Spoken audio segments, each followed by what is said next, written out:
Kami bersyukur padamu Bapa atas semua pemeliharaan kasih-Mu di dalam kehidupan kami. Kami percaya Engkau selalu ada dan menyertai kami. Dan terlebih kami ucapkan syukur pada siang hari ini kami boleh merasakan kehadiran-Mu bagi kami semua. Sekalipun Tuhan kami boleh ada di dalam persekutuan lewat online, kami percaya Tuhan, di situ juga Engkau bersama dengan kami. Sesungguhnya Engkau tidak pernah meninggalkan kami, dan sesungguhnya Engkau tidak pernah menjauhkan kami daripadamu. Oleh sebab itu Tuhan, biarlah kami semua yang telah ada saat ini di hadapan-Mu, biarlah kami mempersiapkan hati kami untuk firman-Mu, dan Engkau sendiri berbicara kepada kami. Urapi hamba-Mu yang akan menyampaikan firman-Mu, biarlah semuanya itu dapat hamba-Mu sampaikan dengan baik dan benar, sesuai dengan isi hati-Mu, sesuai dengan rencana dan kehendak-Mu, sehingga firman Tuhan pada siang hari ini akan menjadi berkat yang luar biasa bagi kehidupan kami. Terpujilah Bapa, terpujilah Allah, kami siap mendengarkan firman-Mu berbicara kepada kami. Di dalam kuasa nama Tuhan Yesus, kami ucapkan syukur dan berdoa. Haleluya, amin. Ya, puji Tuhan. Rekan-rekan semua mendengar suara saya? Oke, bagus ya. Ya, oke. Mari kita sama-sama memasuki firman Tuhan.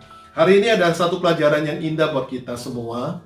Sebagaimana kita selalu mengakui bahwa God is good all the time. All the time God is good. Ungkapan tersebut merupakan satu ungkapan yang selalu kita yakini. Tapi sesungguhnya ungkapan ini tidak mudah untuk menjadi sebuah hal yang nyata dalam kehidupan kita. Kalau kita mengatakan God is good all the time, itu sangat mudah kita akui. Tapi ketika kita memasuki ungkapan berikutnya, all the time God is good, ini perlu iman, ya, perlu iman untuk kita benar-benar mengatakannya dan meyakininya.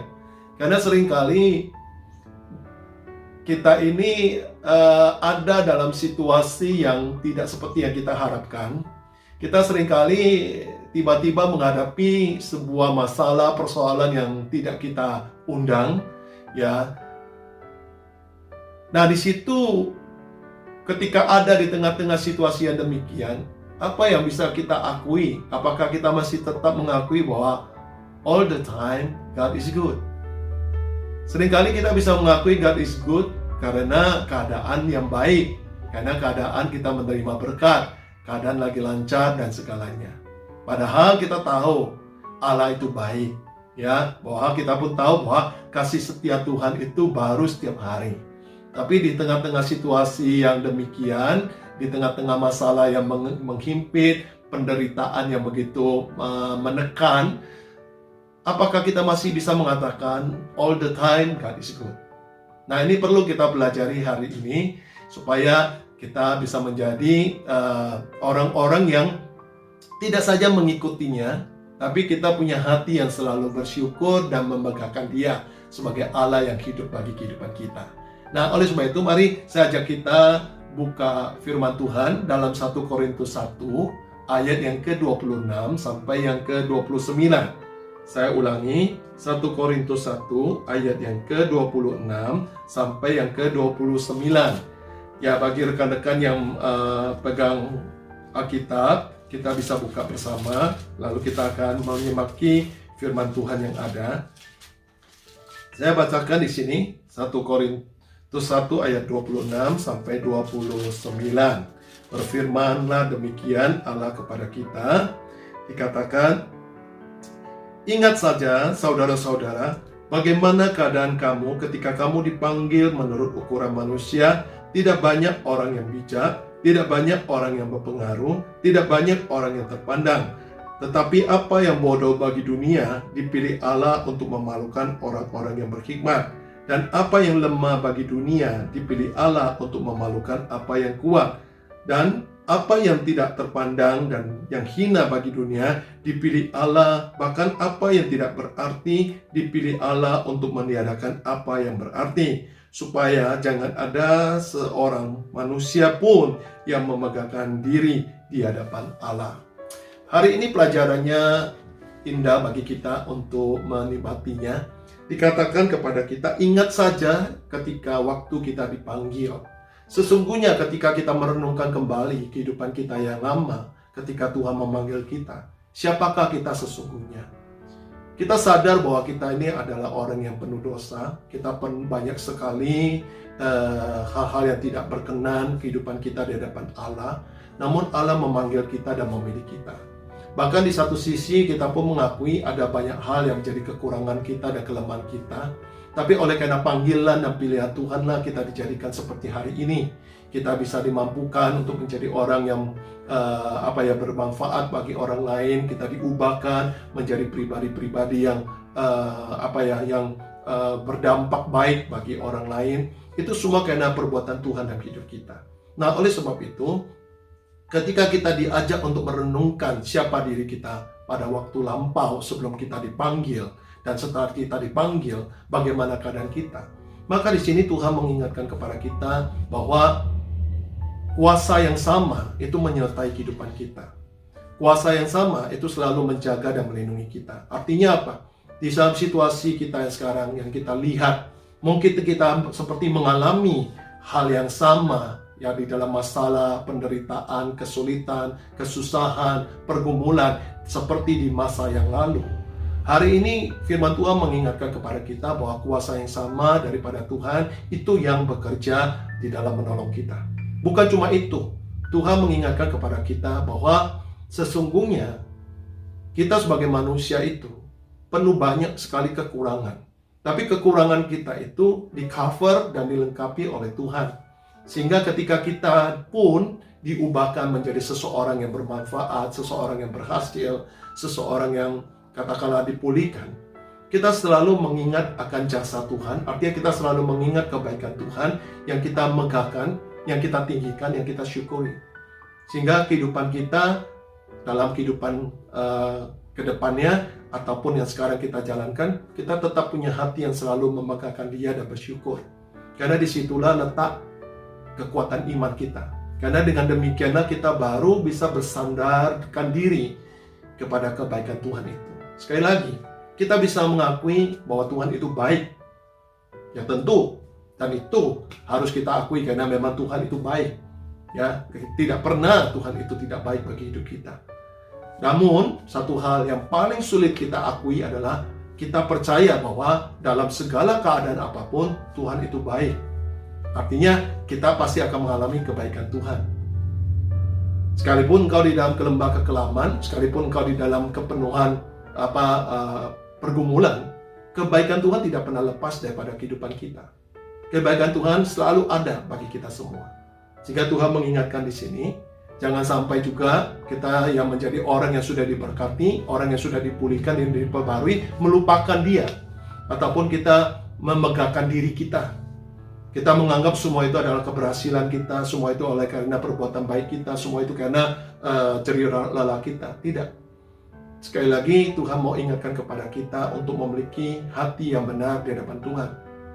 Banyak orang ketika sebelum di dalam Tuhan dengan situasi yang begitu buruknya, namun setelah di dalam Tuhan dia diperbarui dan diberikan berkat dan keberhasilan, tapi di ujungnya dia melupakan Tuhan. Kenapa? Yang selalu dia fokus, yang dia perhatikan adalah dirinya, yang bukan sumber daripada apa yang dia terima, yaitu daripada Allah itu sendiri. Jadi hari ini pun Tuhan mau ajarkan kepada kita, sekalipun kau hari ini merasakan engkau lemah, engkau berkekurangan, hari ini engkau tidak punya apa-apa, ingat, ada penyertaan Tuhan yang bisa mengubahkan segalanya, yang bisa menolong kita semua, bahkan kekuatannya melampaui segala akal pikiran kita. Sehingga kita bisa bersandar penuh dan kita selalu membanggakan Dia. Jangan sampai kita mempunyai ketinggian hati yang justru mengakibatkan kejatuhan kembali kita kepada kehidupan kita yang lama. Mari kita lihat pada Amsal 18 ayat yang ke-12. Kita baca ayatnya. Amsal 18 ayat yang ke-12 berbicara kepada kita demikian.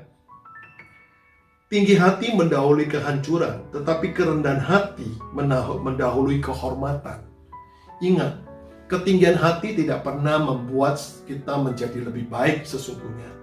ketinggian hati yang kita peroleh dari semua keberhasilan kita, dari sebuah kehidupan yang lebih baik dari sebelumnya, itu justru menjadi satu batu sandungan buat kita untuk jatuh kembali kepada kehidupan kita yang lama.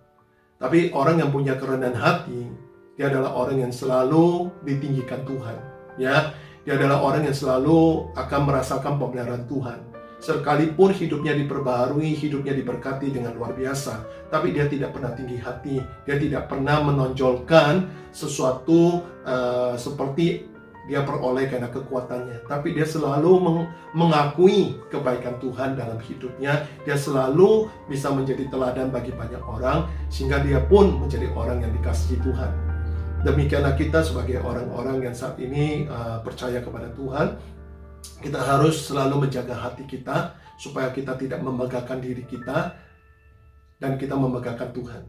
Kalau kita memegahkan diri kita, yang timbul nanti egois kita, yang timbul adalah kehendak kita, yang timbul adalah ambisi kita, yang timbul adalah segala rencana kita. Padahal kita tahu, kita dipanggil karena Tuhan punya rencana yang baik bagi hidup kita. Karena Tuhan punya rancangan damai sejahtera bagi kita. Karena Tuhan punya rancangan masa depan yang penuh harapan bagi kita. Nah, sekarang pertanyaannya, bagaimana kita bisa hidup di dalam rancangan Allah? Yaitu dengan apa? Dengan kita rendahkan hati. Kalau kita tinggikan hati, pelan demi waktu, kita akan beralih dari rancangan Allah kepada rancangan kita. Dari rencana Tuhan kepada rencana kita.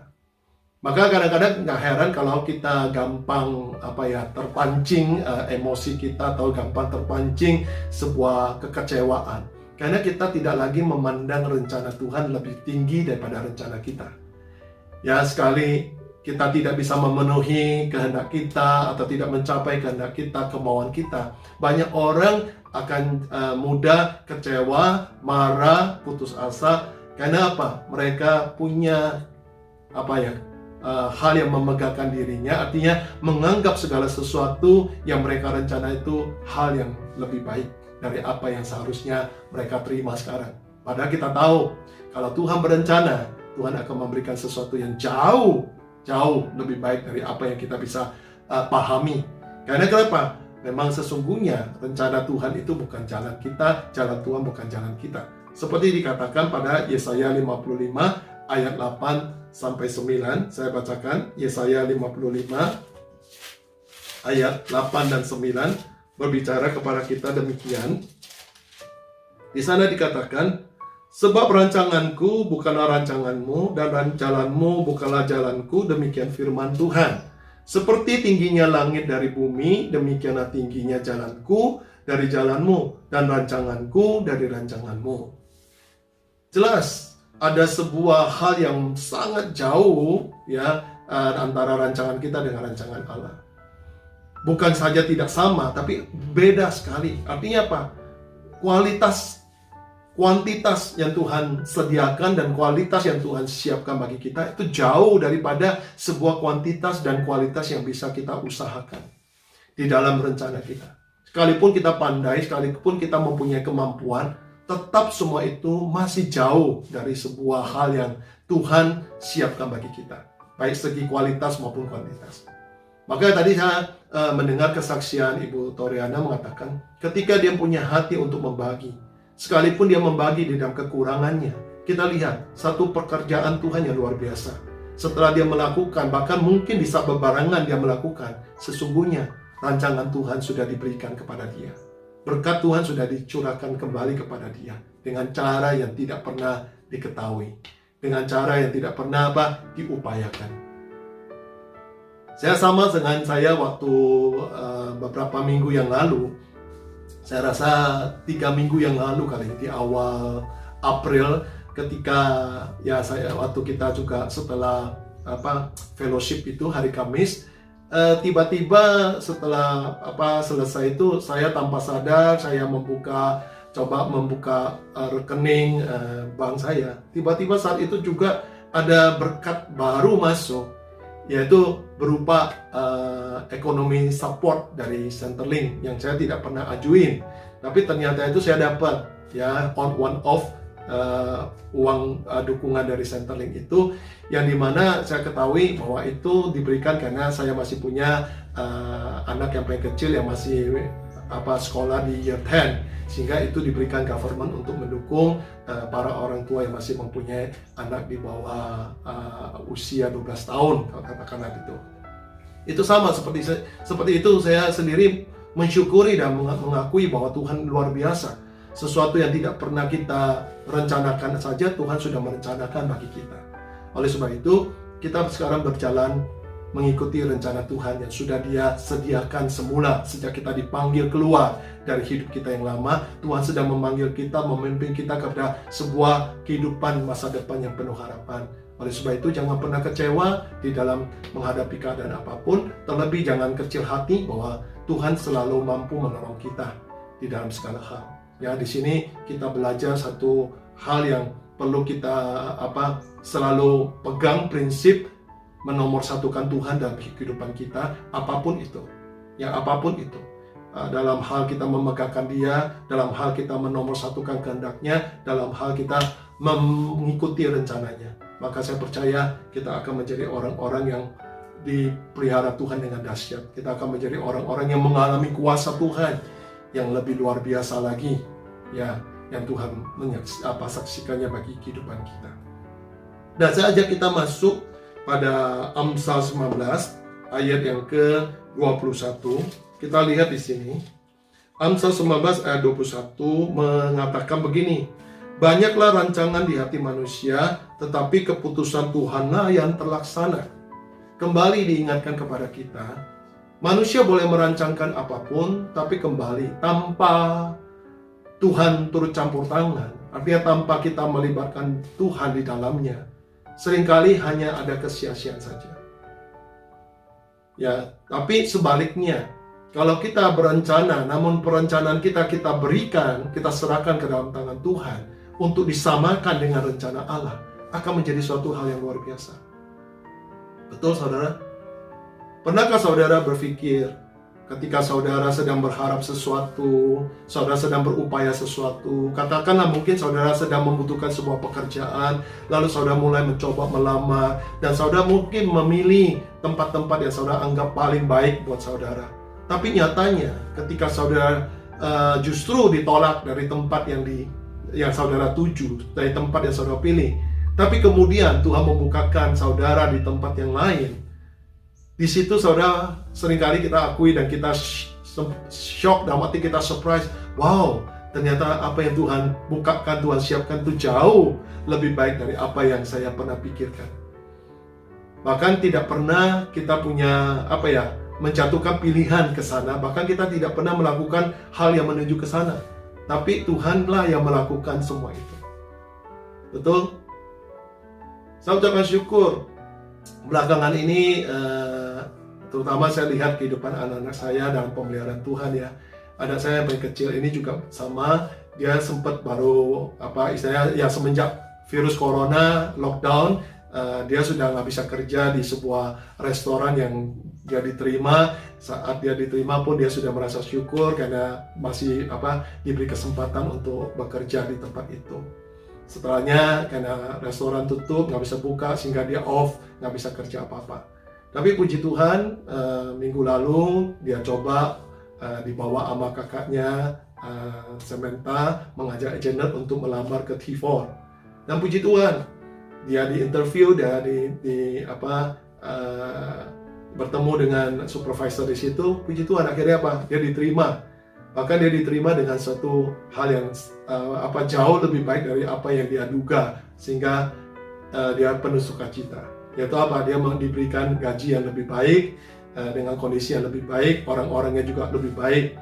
Padahal dia sendiri juga merasa apa yang dia terima itu tidak sepantasnya. Bahkan dia sempat berbicara sama supervisornya, umur saya masih segini loh, saya tidak layak untuk dapat gaji atau pembayaran yang lebih tinggi. Tapi supervisornya mengatakan, enggak, kalau kami di sini standarnya begitu, untuk kamu sama.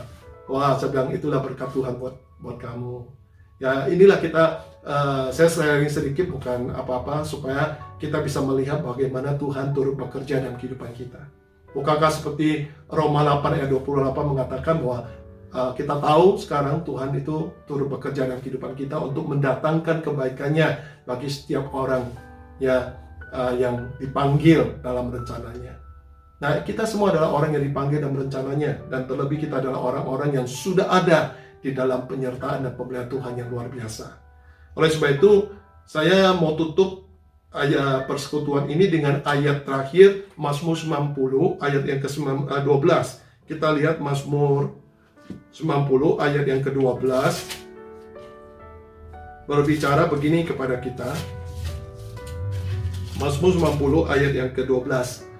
Ajarlah kami menghitung hari-hari kami sedemikian hingga kami beroleh hati yang bijaksana.